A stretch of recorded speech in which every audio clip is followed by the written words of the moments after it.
priority pass is not working, but I have an idea on how to fix it. And pet-based heroes in Overwatch 2.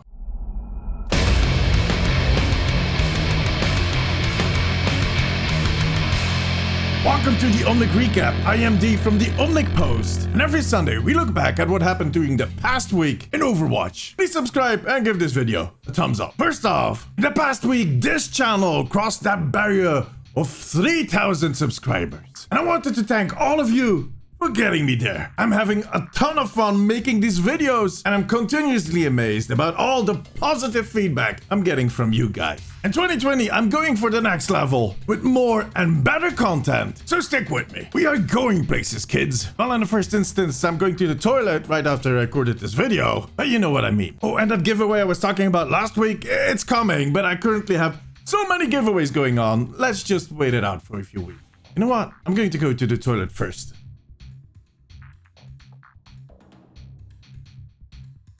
Oh.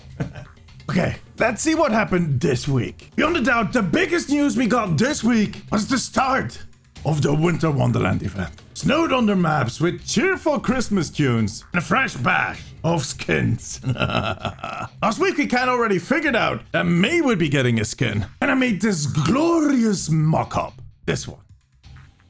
A few hours after my video went live, Blizzard came out and kind of confirmed that May would be getting a penguin skin. And it looked like this. Okay, so I swear I did not know. And no, I am not Jeff in a bald man suit. Let me check. No, I mean, it was just a really good guess. Too bad I didn't do as good on my other skin predictions. I was so convinced that we would finally get to see a Derissa skin. Yeah. Or Orisa. Anyways, May got the legendary penguin skin, which some people loved, and they called it the most adorable thing they ever saw. While others were extremely disappointed, they were upset because of the eyes? What? Now, I gotta admit that the eyes on that suit kind of look like the penguin is extremely surprised. But what do you want? He has a full-grown demon crawling its way out of his beak. You would be surprised too, creepy demon-eating penguin. Next was Zenyatta's Toybot skin. As an old man, that skin brought a smile to my face. The old toy aesthetic, like the whole on and off switch, and did you know that the ribbon on his back says, "From Santa"? Come on! I'm just not a big fan of his balls. Wait, that came out wrong. But the first skin I'm getting is going to be the Conductor Reinhardt skin. It looks glorious. He looks like a train transformer. Someone in my chat said it's a transformer. My chat is so smart. They're the best. He does seem to be wearing a full conductor suit under his armor. Yeah, that's kind of weird. It's almost like a kid that cannot decide which sweater he's going to put on, so he puts them all off. The best thing about this skin is the sound that he makes as he charges. He sounds like a train. Another skin that is pretty high up on my list is the Ice Empress Moira skin. It fits her, well, extremely well. And it's beautifully done. Come on, it looks gorgeous. And then finally, there is the Torbjorn Lumberjack skin. It's really beautifully done and I really like it, but to be honest, I'm kind of stuck with the Surf and Splash skin. Sorry. A fun detail is that the art for this skin was made by Armando Gonzalez, which is actually the artist that made Spirit skins that I was talking about a few weeks ago. I'm so happy to see talented people getting a chance to do something awesome. Good job and congratulations, Armando. And then finally, for those weekly challenges, we got a Junkrat Elf skin, Gingerbread Anna, and Frosty Roadhog. Oh, the Junkrat and Anna skin, they're nice. But that Roadhog skin, it could have been a legendary. That's how good it is. We also saw the return of those winter game modes like May's Snowball Revenge and the Yetta Hunt. But on top of all those, we actually got a new game mode, Freestone Elimination. In this 4 vs 4 brawl, you freeze enemies by killing them. Now the thing is that your teammates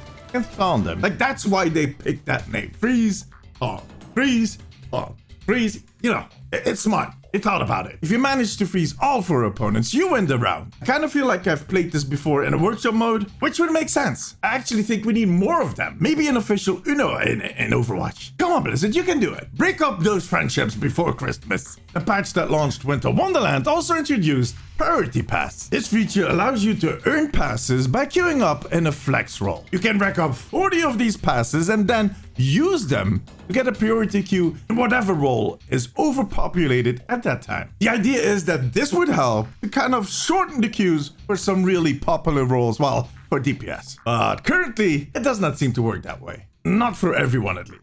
For me personally, when the feature just went live, I saw those DPS queues drop below 2 minutes. But that is of course because everybody and their uncle were queuing up in that flex roll. After that, it kind of corrected itself. And at some point, my priority queues were actually taking longer than the normal queues. And I've seen this happen with a ton of players. So yeah, it's not working. What I think are the main issues here, that the whole system kind of depends on an ebb and flow movement. People stock up on passes, people spend passes. People stock up on passes, people spend passes. People stock up on passes, people spend passes. People stock up on passes, people... You know what I mean. Anyways, if we all start at the same time, all our ebb and flows kind of sync up. So that means that a lot of people will be spending their passes at the same time. Now, that is something that should correct itself as our ebb and flows kind of start to spread out. That being said, we also have a flat rate at which we can earn passes and at which we can spend passes. You get 6 passes for a win, 2 if you lose. And that is, in my opinion, a little high. I would just split both in half. On top of that, you only have to use 1 pass to get a priority queue. Always. So what could help is if they made the cost to queue up in priority would be variable, depending on how many people are actually queuing up for the popular role, aka DPS. In other words, if there's a lot of people trying to get in that priority queue, the price goes up, which kind of forces you to go back to flex or just spend more of your passes and you had to go back to flex anyways. And at some point, the price of those priority slots will drop. Now, Blizzard has said that this is just a first iteration and that they'll be tuning the system as much as it needs. So I guess we just have to give him some time. Jeff, if you want to talk about this idea a little further, just call me. You have my number. It's that Belgian number that keeps calling you in the middle of the night. Pick up! Last week, Blizzard told us that they would have an amazing PTR going up before Christmas. And bam! On Thursday, they deployed a new deathmatch map on PTR. Kanizaka, which is the name of the map, is set at the foot of Hanamura. You can actually see the castle when you look up. It looks extremely beautiful and it's a lot of fun to play. There's different elements to it, different styles, different sounds, and a lot of Easter eggs. In a developer update later that day, Jeff told us that there are elements to this map that we wouldn't understand till Overwatch 2. Yeah, that was enough for the community to start digging. 2 things jumped out immediately. There's this huge poster ad of what looks to be like a female mecha pilot that we haven't seen before. So at first, people were thinking that this could be a hint at a new diva skin or even a new mecha hero. But then people pointed out that the art on the poster looked identical to Brit. Brit was a very early hero concept where Diva was eventually based on. So most likely they just recuperated some of the old concept art, which they have done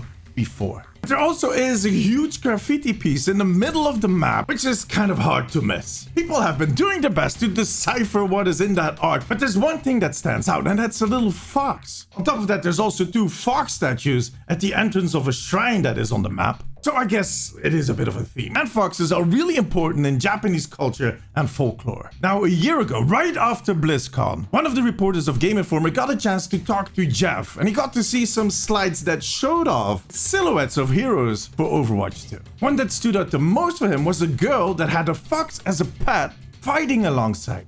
Could that fox in that piece of graffiti be a reference to that hero he saw a year ago? Most likely. Now, what is her link with that town? What is her link with Hanamura? What is her link with the Shimada clan? We don't know. There's a lot of theories going around as if there would be a sister. We don't know. That is something we'll have to find out as soon as Overwatch 2 comes. But just the idea of a hero that has a pet fighting alongside her.